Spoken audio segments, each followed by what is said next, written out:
Revins. 36 habitants, aux confins du Gard, près du Causse Noir, au bord des Cévennes.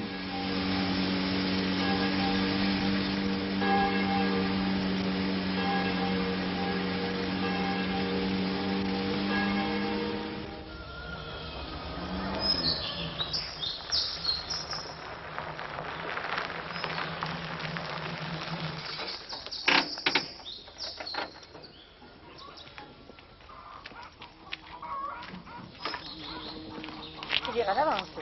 Je suis resté 2 jours au garage. Pas de mariage.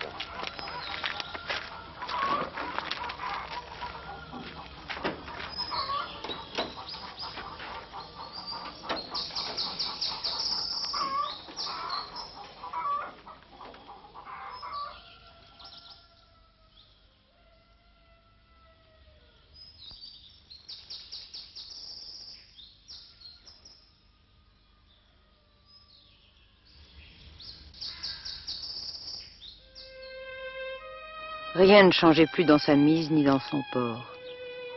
Il semblait échapper aux atteintes de l'âge. Le temps n'existait plus pour lui qu'à travers les heures du jour ou les saisons de l'année.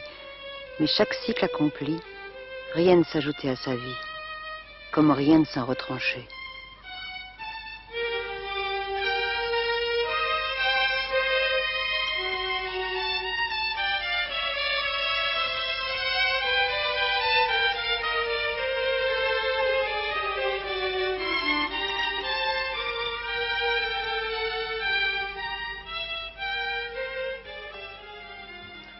Un bibliobus vient de faire halte à Revins, aux confins du Gard, près du Causse Noir, au bord des Cévennes. 36 habitants. Ils ont choisi leur lecture. Sur quels livres, sur quels auteurs leurs choix se sont-ils portés? Ont-ils cherché l'aventure, la distraction, le dépaysement, l'histoire? Ont-ils préféré les histoires qui les concernent, qui les touchent de près, qui sont nées sur leur terre? Une grande partie de l'œuvre d'André Chanson prend sa source dans les Cévennes. Comme on oppose un tableau à son modèle, nous allons confronter à la terre où elle est née, à la montagne qui la nourrit, l'œuvre cévenole d'André Chanson. Il y a un demi-siècle, 50 ans, 55 ans, peut-être plus, je n'aurais jamais imaginé qu'un jour, un bibliobus monterait jusqu'à ce village de Revins, aux limites extrêmes de mon pays. Aux limites de mon pays, oui, mais dans mon pays tout de même encore. Les miens sont sortis de là, derrière ces montagnes, vers le nord, sur le rang des 4, la famille paternelle, le grand-père et la grand-mère. Ils sont sortis du Pompidou, sur la corniche des Cévennes, au pays des combattants du désert, des prophètes et des galériens.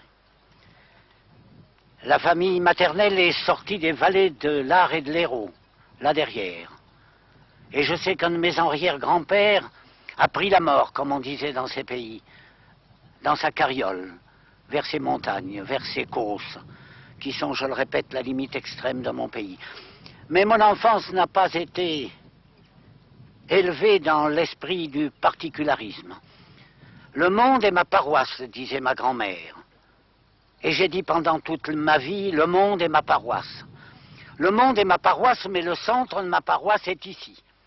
Ici, jusque dans ce village du Causse, sur le calcaire, à côté des montagnes de granit, sur les grands pâturages, à côté des forêts de sapins et de hêtres. C'est un pays qui ressemble à la France, imaginez-vous. C'est la France.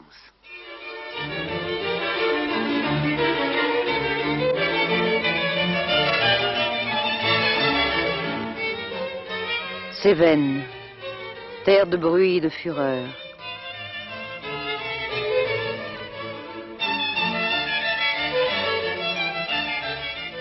De silence et de sérénité.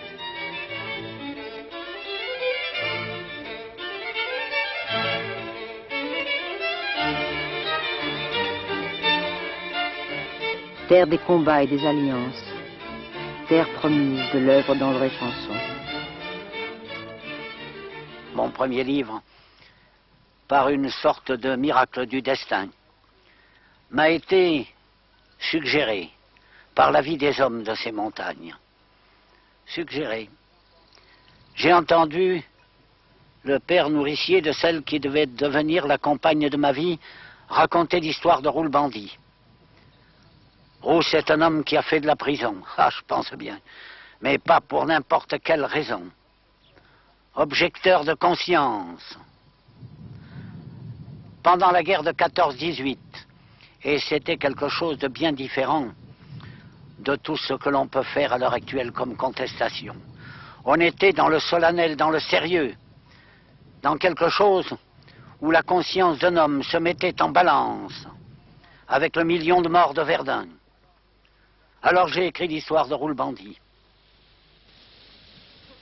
Roux, c'est un homme qui a fait de la prison. Dans le pays, tout le monde l'appelle Roux le bandit.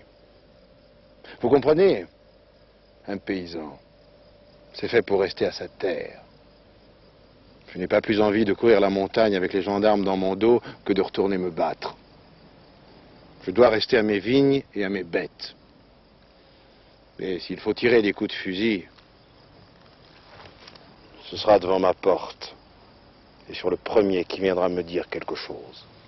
Quand j'ai su que Roux le bandit n'avait pas obéi à la peur, mais à sa conscience, et qu'il n'avait pas voulu aller se battre parce que la parole a dit « tu ne tueras point », je me sentis moins colère contre lui.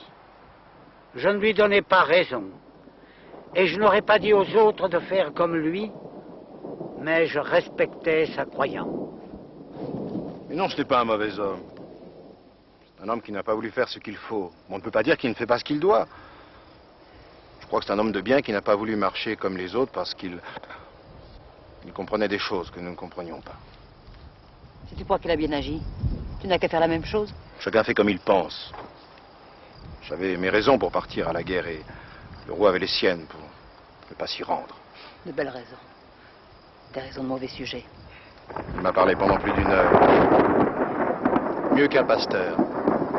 Il m'a répété plusieurs fois, « L'Éternel vient d'abandonner le monde car le monde est devenu fou. Et vous faites bien d'agir comme vous le faites. Et sans la folie du monde, votre soumission est de la sagesse.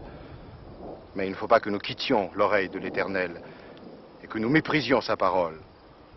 Et c'est pour garder son engagement et suivre sa loi que j'ai refusé de partir à la guerre. » S'il a quelque chose à dire au bon Dieu, il devrait partager les souffrances des autres. Il souffre autant que nous autres et je ne changerai pas mon malheur pour le sien.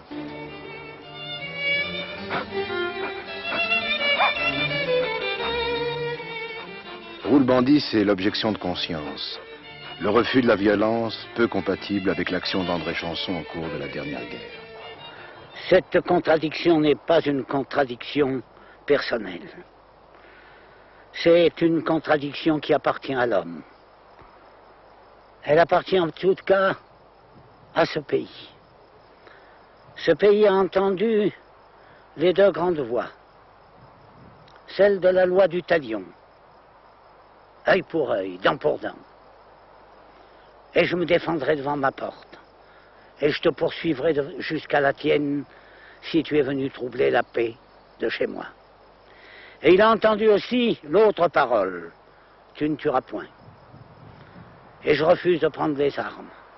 Et je ne veux pas répandre le sang de l'homme. Mais au fond, au-delà de la contradiction apparente, c'est peut-être le même mouvement qui tantôt pousse l'homme à la guerre et tantôt pousse l'homme à s'opposer à la guerre.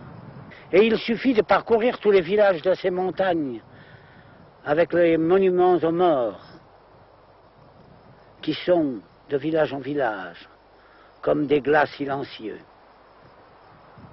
Oui, mais il a suffi aussi de vivre quelques années de plus et de voir les nazis sur nos terres. Et alors le même mouvement fait que tantôt vous êtes contre la guerre et tantôt vous allez dans la guerre. C'est ce qui m'est arrivé le jour où, conduisant vers la première armée un bataillon, j'ai rencontré au Basine André Malraux qui m'a dit « Nous sommes en train de faire la même chose, mais 3 bataillons séparés c'est de la poussière, 3 bataillons réunis c'est une brigade. » Et je lui ai répondu « À tes ordres, mon colonel. »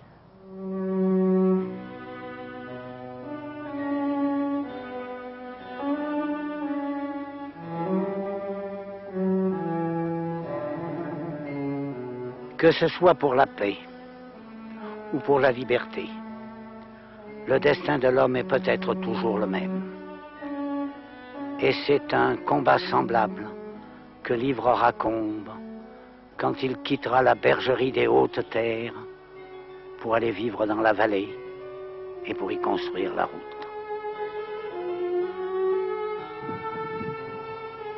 Quand il se maria, Combes habitait encore la bergerie que lui avait laissée son père, sur le bout de côte, à mi-chemin entre Saint-André et la Borée de Randon.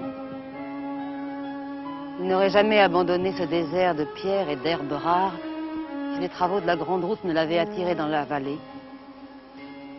Mais au moment où on commença de parler de la construction de cette nouvelle route, il descendit en ville et se fit inscrire sur les listes de l'entrepreneur qui devait faire le tronçon entre Saint-André et le col du Minier. Sur la droite, par-delà les châtaigneraies, s'étendait la ville. Ville du sud, embrasée parfois d'un grand remous de feu, livrée au soleil, mais toujours grise, sans couleur vive, sans linge blanc ou rouge claquant aux fenêtres, silencieuse.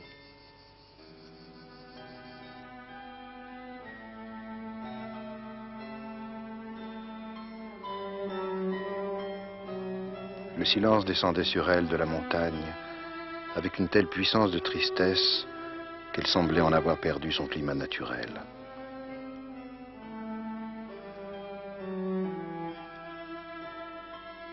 Les saisons qui lui convenaient étaient les plus dures, et non pas tant l'hiver, mais les mauvais printemps et les mauvais automnes, les temps bouleversés, trop tardifs ou trop précoces, jetant sur le paysage quelque chose de stupéfait et de douloureux.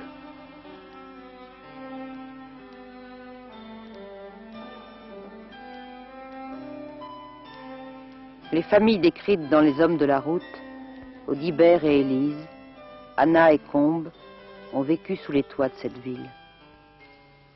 On comprend ce que veut dire l'expression « sortir d'eux ». Sortir d'eux. Je suis sorti en grande partie de cette petite cité qui, depuis le temps des Romains, a toujours oscillé entre 4000 et 5000 habitants, le Vigan, dans les Cévennes. Et les personnages que j'ai mis en scène dans Les Hommes de la route, je ne dirais pas sortent du Vigan. Ils sont venus au contraire au Vigan. Ce sont des hommes de toutes ces montagnes, là-bas, devant nous, derrière nous, de tous les côtés. Ces hommes sont descendus des fermes perdues, des masses isolées à travers toutes ces montagnes, et ils sont venus au Vigan. Et alors c'est là que j'ai connu, lorsque j'étais enfant, les hommes et les femmes qui ont donné naissance à Combes, à Audibert, à tous les hommes de la route, et à celles qui étaient leurs compagnes, celles qui vivaient à la Condamine ou dans le quartier du Pont. Ces femmes-là, c'était mes tantes, c'était mes cousines, c'était les gens de ma famille. Celles grâce auxquelles je peux dire que je suis sorti de cette petite ville qui, lorsque j'étais enfant, était encore plus petite qu'elle ne l'est maintenant. Tout le long du jour, Combes faisait équipe avec Audibert. Un homme de la commune d'Esparon, descendu comme lui de la montagne. Ils creusaient tous deux des trous de mine dans les roches que les contremaîtres marquaient à la craie, sur le tracé de la route. Tu vois ce pré contre le chemin de pierre au-dessus des châtaigniers? Il est à moi. Et le pré en dessous de même. Le champ qui le coupe est au paillant de Mondagou. Mais tout ce qui est au-dessous, jusqu'à la bruyère, est à moi. Tu vois aussi la maison, au-dessus des vignes. C'est la mienne.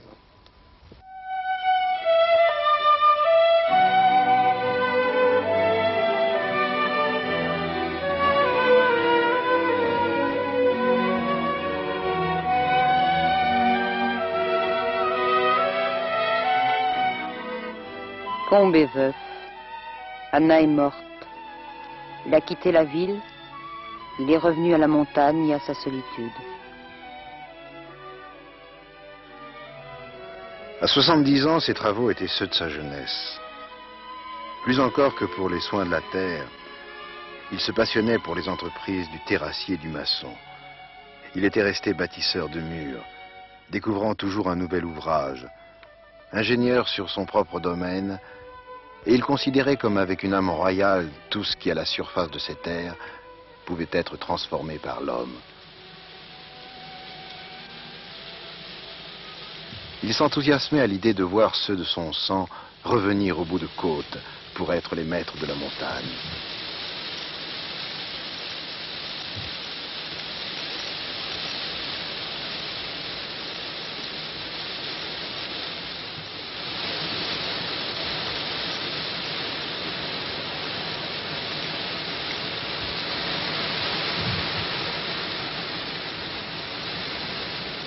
Il faisait des comptes à haute voix, achetait tout un versant d'un seul coup, discutait pour en acheter un autre, se faisait méprisant pour quelque mauvaise pâture, ajoutant une aile à la bergerie, et seul, sans agent voyer et sans entrepreneur, il bâtissait une grande route de Saint-André jusqu'au bout de côte. C'est un si beau pays. Si les bras marchaient aussi vite que la tête, on en ferait un jardin. Les hommes de la route, c'est l'apologie du travail dans la fraternité. C'est l'antidote aux contestations du temps présent. Il y a des signes qui ne trompent pas. À l'heure actuelle, il y a une sorte d'effondrement du langage. Et cet effondrement du langage veut dire beaucoup de choses. Par exemple, que le mot de répression, qui pour les hommes de notre âge et les hommes plus jeunes, a eu un sens bien précis. Un sens qui mettait en cause la chair et le sang des hommes, leurs souffrances, leurs angoisses, leur vie et leur mort. Que ce mot de répression puisse être employé à l'heure actuelle alors qu'il faudrait employer le mot de réprimande. On a enseigné aux petits lycéens et aux petites lycéennes de parler de la répression, alors que c'est une gronderie qui est en question.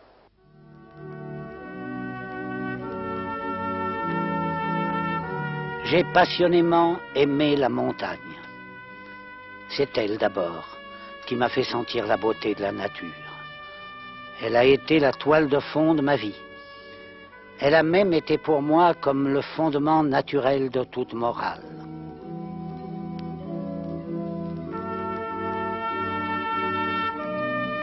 J'ai vécu dans la mystique de ces mouvements ascendants qui convergent vers les sommets. Je vois en elle une zone privilégiée, un lieu sacré pour la plénitude et la sérénité.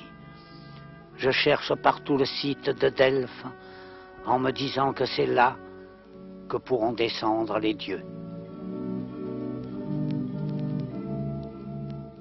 Si j'avais eu quoi que ce soit, si j'avais eu une propriété, un petit avoir, une petite situation, une petite succession, j'aurais probablement été retenu par cette terre. Et je serais à l'heure actuelle, je ne sais quoi enfin, une petite chose retraitée. J'ai eu la chance d'être obligé de quitter, de partir, de m'en aller. À Paris, entre la rue Dante et le boulevard Saint-Germain. C'était en 1920 entre étudiants passionnés de littérature. André Chanson achève son premier roman, Roule bandit. Je suis allé 61 rue des Saints-Pères, bonnes adresses à donner aux jeunes écrivains de maintenant. Et j'ai dit au concierge, est-ce que je pourrais voir monsieur Bernard Grasset? Le concierge a regardé sous mon bras où il y avait un rouleau. Il m'a dit, vous ne verrez pas monsieur Grasset, vous n'avez pas rendez-vous, mais donnez-moi ça, je sais ce que c'est. Et je lui ai laissé le manuscrit de Roule bandit. 15 jours après, je recevais un pneumatique. Dans ce pneumatique, il y avait, monsieur, voulez-vous passer dans mon bureau? Nous avons lu votre manuscrit, il nous intéresse, nous allons le publier. Seigneur mon Dieu, je vais ventre à terre au 61 de la rue des Saints-Pères. On m'introduit dans le bureau du directeur qui était brun, un ni-moi, comme ça se trouvait. Il était ni-moi et moi aussi par la naissance. Et Brun me dit des tas de choses gentilles, il me montre un papier, il me dit signez là, c'est votre contrat. Je n'avais aucune idée de ce que c'était qu'un contrat. Et après ça, il détache d'un drôle de petit carnet un machin, il me dit voilà votre premier chèque. Je ne savais pas ce que c'était qu'un chèque. Ici, on ne savait pas trop, vers les années 1920, ce que pouvait être un chèque. Bon, très bien. C'est comme ça que c'est parti. Ainsi l'œuvre de Chanson acquiert droit de cité. Le Paris littéraire l'adopte. Est-il prophète en son pays? Je le comprends. Je sais pas, je le connais pas. Je crois que les Cévenols en sont très fiers. Je ne vois pas du tout qu'il ait laissé tomber son pays, loin de là. Regardez ses romans, regardez un film qu'il a fait tourner ici, Adeline Vénitian, qui a fait connaître la région. Mais malheureusement, je dois dire que j'en ai lu aucun.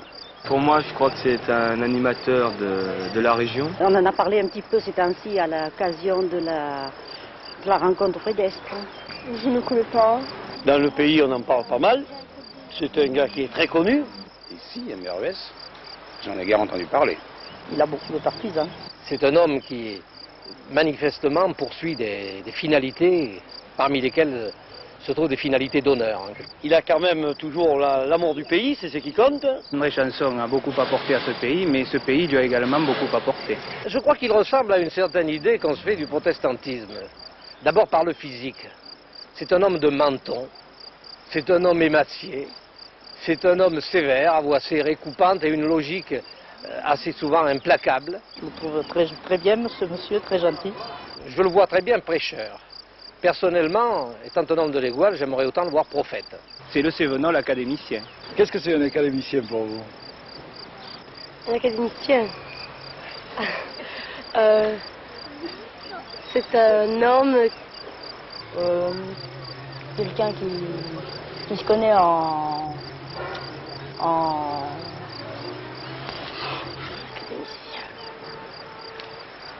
Je n'ai pas la moindre idée. Vous me posez ça à froid, il faut que je réfléchisse un petit peu. Un académicien, c'est un gars qui aime bien la nature, qui aime bien ses proches. C'est un monsieur qui s'occupe quand même de choses que nous, on n'arrive pas à comprendre des fois.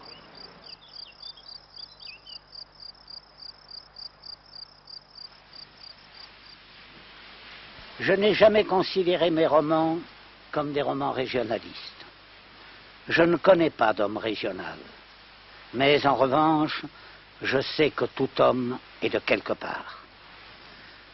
Faut-il dire une fois de plus que rien n'est original que l'originel, et que si l'universel ne se livre pas à nous à travers le particulier, il risque de n'être jamais que l'ombre du nombre. Aucun livre n'est régional, si ce n'est les livres manqués.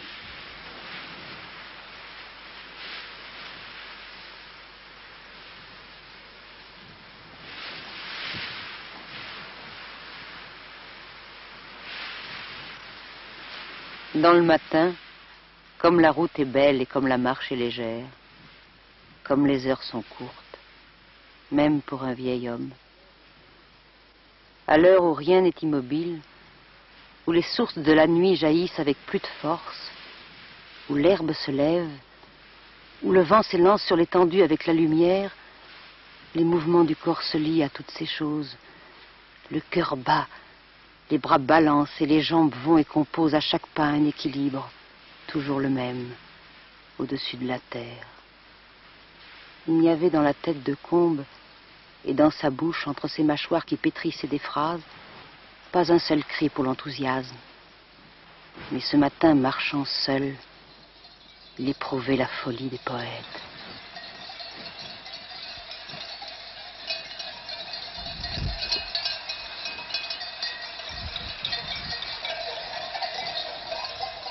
Les souvenirs n'ont plus le temps de rencontrer l'objet qui les appelle.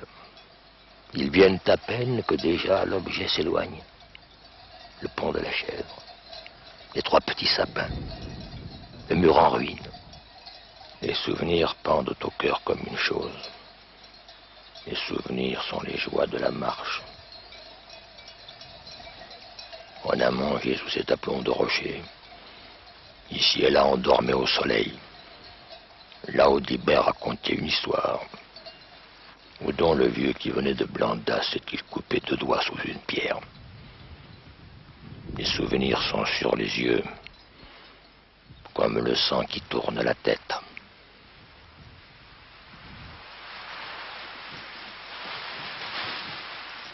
Le col de la Cérérède est au cœur des Cévennes. Au cœur de la Cévenne des Cévennes, qu'est le mont Égual pour André Chanson. Son Sinaï, sa terre promise. C'est ici que naquit la suite de l'œuvre cévenole, Le crime des justes. Ici, tout sort de la réalité. Je dirais que tout sort de la réalité, même ce qui est imaginaire. On m'a raconté l'histoire de Roule-Bandit. On m'a raconté l'histoire des hommes de la route. Et c'est avec plusieurs histoires que j'ai composé le thème du crime des justes. Le crime des justes, c'est très simple. D'une part, il y avait dans ce pays de grandes familles à autorité morale indiscutée. D'autre part, il y avait une anecdote, une histoire qui traînait. Une grande famille avec des cousins, avec des cousines, avec un frère, avec une sœur, cette sœur qui était sourde muette. Le frère et la sœur allaient garder les bêtes dans la montagne. Et il est arrivé, je ne dirais pas ce qui devait arriver, mais ce qui tout de même est arrivé contre nature, contre toutes les lois de la morale. Et la sœur a eu un enfant de son frère. Voilà, en quelques mots, ce qu'était le crime des justes.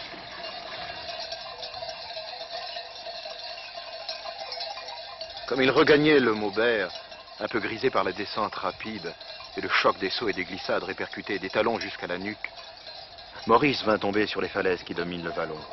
Au bord du roc, au milieu des feuillages et des épines, la poitrine et la tête hasardées, il aperçut au milieu des bêtes qui se rassemblaient d'elles-mêmes, à l'ombre du soleil, Clémence. En la voyant ainsi sur la terre et sur l'herbe, encore chaude mais déjà près de l'ombre, libre, dans cette reprise du silence et de la solitude d'abandonner son cœur à ses folies, il se mit à la regarder avec des yeux d'homme.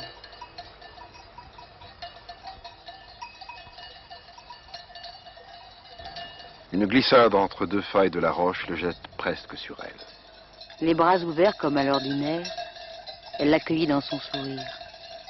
Mais allongé tout entier sur elle, égal à sa taille, séparé de la terre et des herbes par ce corps si libre de ses mouvements, il sentit qu'il oubliait le son des paroles humaines par lesquelles se fixent la morale et les devoirs.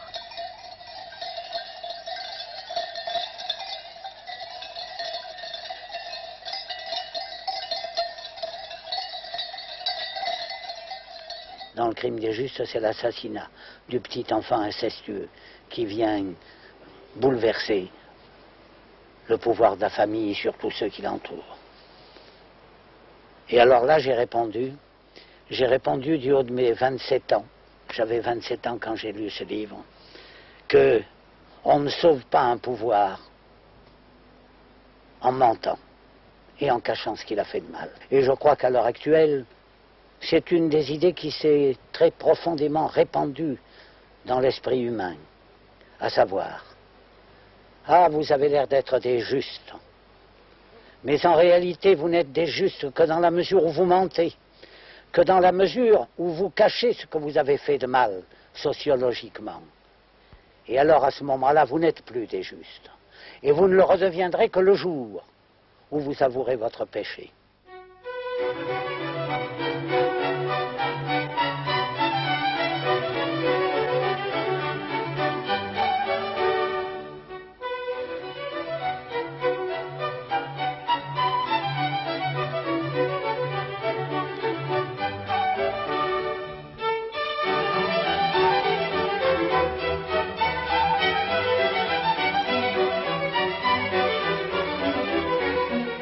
À quelques kilomètres du Maubert, lieu imaginaire où se situe le crime des justes, on découvre l'Espérot.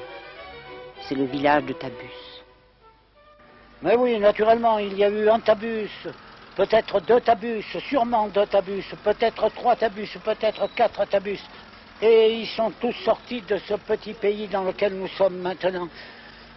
C'est Espérou, vieux village, très vieux village. Tabus déteste les femmes de la ville. Il ne se sent de fraternité avec les êtres que par l'intermédiaire des bêtes, qui mènent les bœufs, qui sifflent les chiens, qui fouettent son cheval, et son frère. Mais celui qui ne vit pas de ses travaux est plus loin de lui que le dernier chien du village. Je crois que sa haine pour les femmes de la ville est faite tout entière de ce qu'elles ont peur des vaches et des bœufs.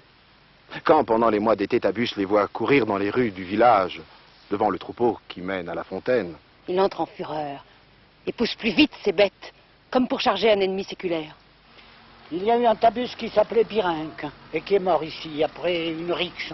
Il y a eu un Tabus qui s'appelait la Toufa, et la Toufa dans le langage du pays ça veut dire il a tout fait. Il avait tout fait, la Toufa. Et il y en avait d'autres, et des histoires de Tabus avec ceci, avec cela. Mais ce côté gaulois et picaresque qui est peu familier dans mon œuvre, peu habituel, en réalité il faut le penser dans la langue du pays.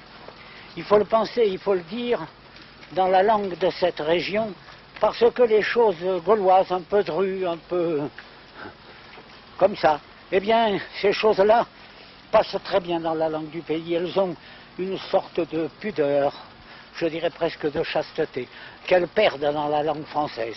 Mais tant pis, tant pis. Et voilà. À peine évoque-t-on une jupe claire, une femme oisive aux bras brunis par le soleil, que Tabus. tout ce que vous voudrez. Mais elle n'est pas si bien que celle que j'ai trouvée l'autre été dans les prés de Céréred, qui prenait le soleil, la tête renversée. Je passais sur le petit chemin, je la vois là, couchée dans l'herbe tout du long, la tête dans ses bras en anse de cruche, les jambes soulevées, et les jupons en déroute. Je me plante là-dessous, je me tourne, je m'arrête, et pour ainsi dire, je regarde le pays.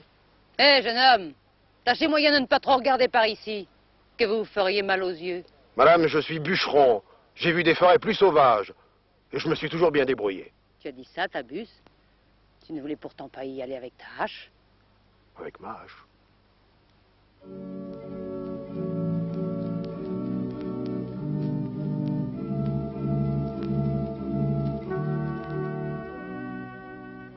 L'âpre Cévennes, c'est par endroits se laisser attendrir par un vallon, une lumière, un murmure d'eau courante.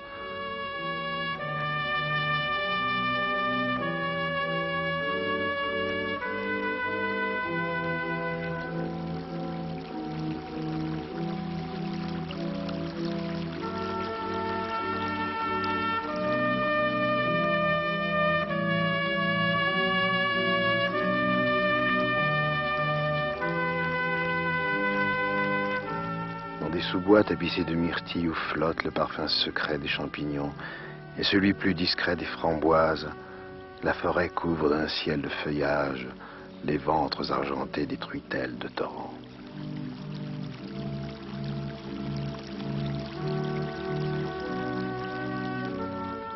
La Cévennes est aimable. Un instant son relief s'adoucit et tolère une sorte de trêve dans sa rigueur naturelle.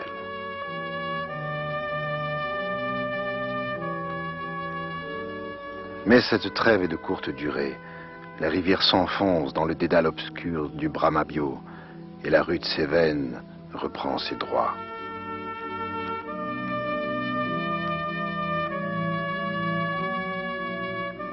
André Chanson est l'homme de cette rudesse. Avoir été formé par ces lieux, avoir découvert la vie devant des paysages comme celui-là, ce n'est pas risqué d'être coupé des autres hommes, ni des autres aspects de la création. C'est parce que j'ai si bien compris ce paysage, ces forêts, cette draille, ces croupes, que je crois avoir compris de la même manière, aux quatre coins du vaste univers, des lieux qui m'ont frappé profondément.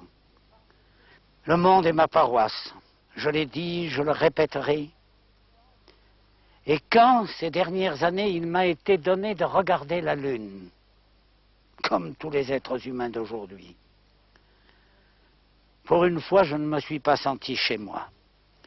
La Lune, c'est traditionnellement ce que je n'ai jamais pu atteindre et que j'ai regardé sur cette draille dans les beaux soirs d'été, lorsque je montais vers l'Espérou et vers les Gouales. Tout ce qui est de l'homme est à nous. Mais tout ce qui dépasse l'homme ne nous appartient plus. Ici, je suis chez moi Et j'espère que dans ces temps où chacun de nous recherche le contact avec un monde sans pollution, sans nuisance, le monde sain, le monde vrai, le monde beau, eh bien, je crois que chaque être humain peut se sentir ici, dans un paysage qui lui appartient.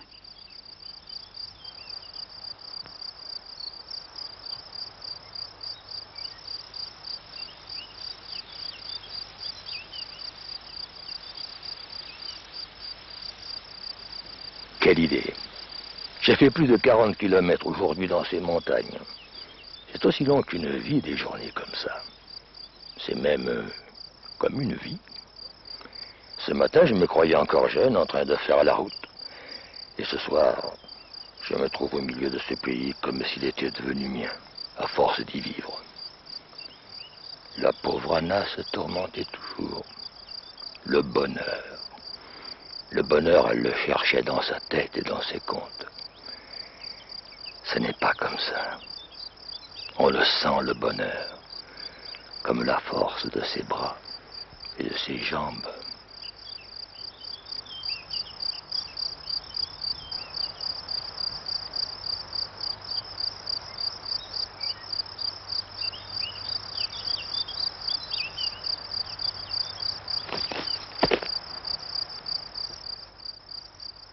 L'air est épais.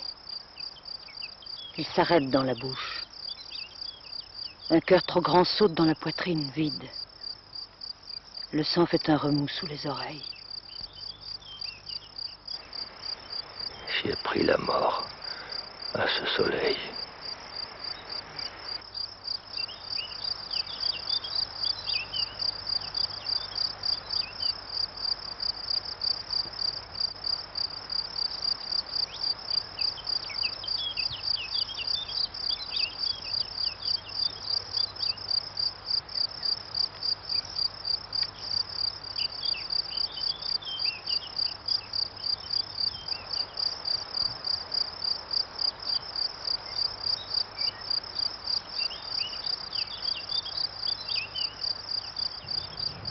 La mort dans ce soleil.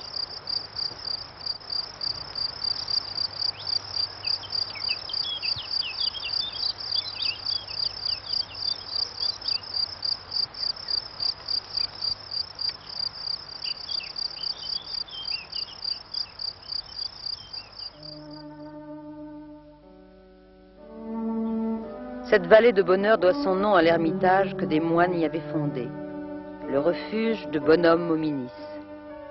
Bonhomme est devenu bonheur. La vallée, la rivière, l'abbaye ont endossé un nom difficile à porter. Cette expérience de l'histoire liée à l'homme et non pas aux choses qui l'entourent, portée par l'homme à travers la durée et non pas engendrée par cette durée en dehors de l'homme, est aussi bien rurale que citadine, et peut être portée à sa plus haute projection dans un misérable village ou dans une ferme solitaire. J'ai vu cette ferme longue et basse, contre une petite rivière de montagne, brusquement apaisée par un fond de hautes combes. Les sapins descendaient jusque devant elle. L'horizon fuyait avec la route en aval. Il butait en amont contre deux montagnes et bondissait au-dessus d'elle.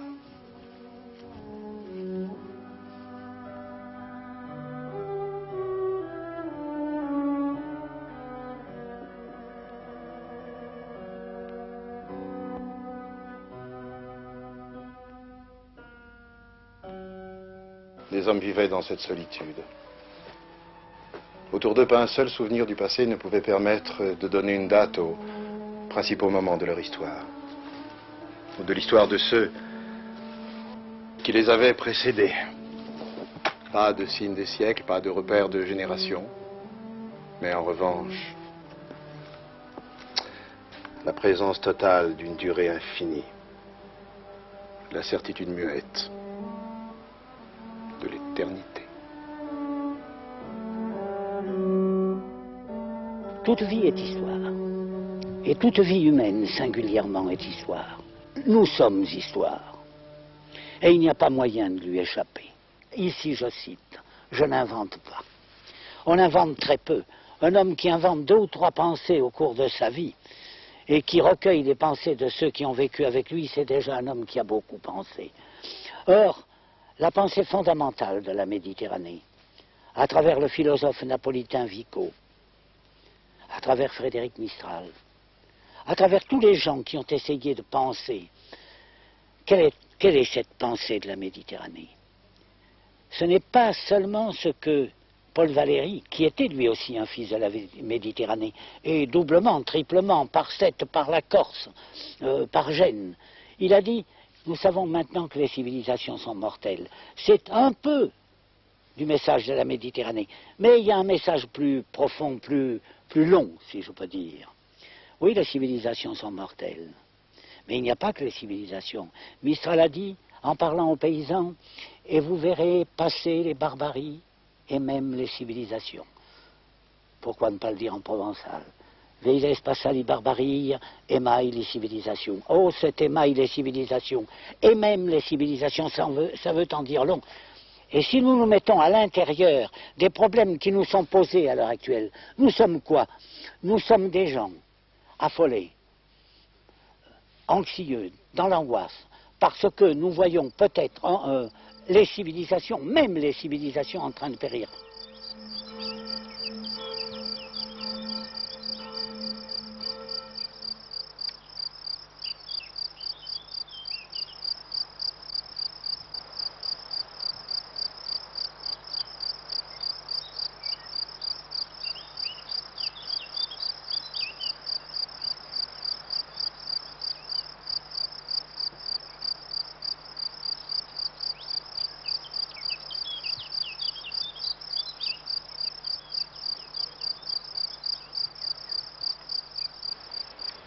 C'est le Pré-Carré. Je ne croyais pas être si loin dans la montagne. J'ai dû marcher sans m'en rendre compte. Je pouvais mourir là.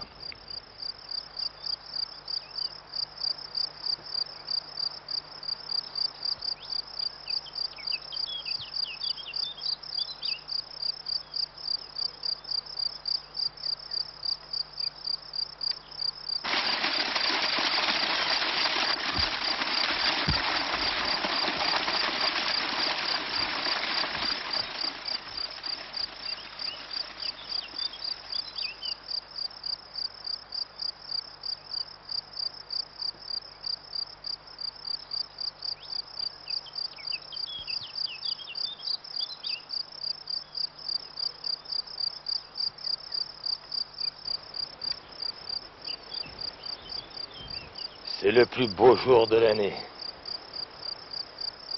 Combes, le vieil homme de la route, a réalisé l'alliance de l'histoire, sa vie, et de l'éternité, la nature. Cette alliance, André Chanson l'a toujours recherchée. L'alliance, si on y allait du premier coup à l'alliance, ce ne serait pas une véritable alliance. C'est un long chemin, c'est une longue route, comme celle des hommes de la route, comme celle de Combes. C'est un très long chemin et personnellement, je vois maintenant, de l'endroit de ma vie où je me situe, comment je suis venu à ces pensées. La pensée, qui pour ainsi dire s'exprime d'elle-même dans l'endroit où nous sommes, ce coin de bonheur. Il n'y a pas un jeu de mots avec cela. Ce n'est pas le bonheur que signifie cet endroit. Ça a été, dans les textes les plus anciens, l'abbaye des bons hommes. Et les bons hommes, c'est quelque chose. C'est peut-être les cathares. On les appelait les bons hommes. Or, cette abbaye a été construite à la fin du XIe, au début du XIIe siècle. Il y a possibilité qu'elle ait été une abbaye refuge pour des cathares. Elle a été certainement aussi une abbaye catholique. C'est un des lieux de la plus grande paix. Je ne connais pas de lieu aussi empli de paix que cette Combes. De lieux aussi emplis d'histoire, un tout petit filet d'histoire, mais important. Et puis un lieu ruiné. Et on ne comprend véritablement l'histoire qu'au milieu des ruines. Quand la pensée sort des choses, quand elle est suscitée par une nef ruinée comme celle à côté de laquelle je me trouve, c'est quelque chose. Et puis aussi, tout de même, à 28 ans, à 27 ans, j'avais écrit Les Hommes de la route. Et la fin des Hommes de la route, qu'est-ce que c'est?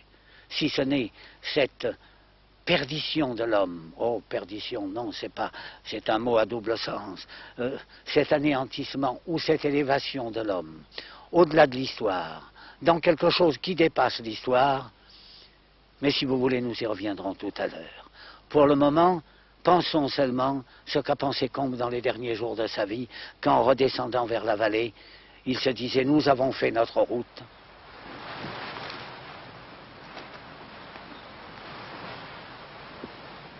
On se connaît. Et comment vous avez fait? Ça fait 25 ans qu'on ne s'est vu l'un devant l'autre. L'air de famille. Je devinerais tout le monde à sa parenté dans le pays. Alors on vient se promener vers ici? J'étais parti pour le bout de côte. Tu as fait 10 kilomètres de trop. Mon plaisir. J'ai voulu marcher un peu comme un riche. Combes, le soleil t'a surpris? J'ai pris la route. Nous l'avons faite. Nous pourrons bien nous en servir un peu. Combes, le soleil t'a surpris. Je vois les veines de ton cou et de ta tête. Viens boire. Cela te tirera la chaleur. Merci. Maintenant, c'est mon heure. Et encore, je vais me faire prendre par la nuit. Voilà l'amitié. On parle plus que son temps. Adieu.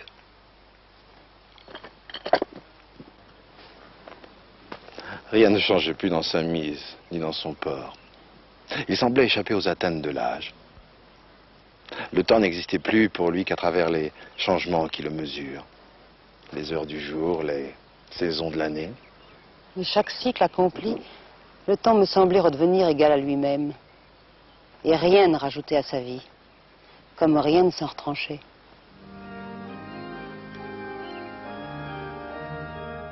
Il avait réalisé l'alliance. Pour André Chanson, l'alliance entre l'éternité et l'histoire se fait au moment de combattre pour la liberté de conscience. J'aime les vieux mots pleins de sens, et non pas les petits mots habillés de briques et de broc à la confection toute faite. Eh bien, je crois que c'est seulement une fois que les contestations, pour parler comme maintenant, ont été faites, que l'on peut essayer de trouver le chemin de ce que j'appelle l'alliance. La façon de s'accorder avec cette existence. La façon d'assumer, comme on dit, sa condition humaine, aussi pleinement, aussi complètement que possible. Mais pour cela, il faut toujours maintenir vivant, intact, acéré, aigu, le sentiment de sa propre liberté.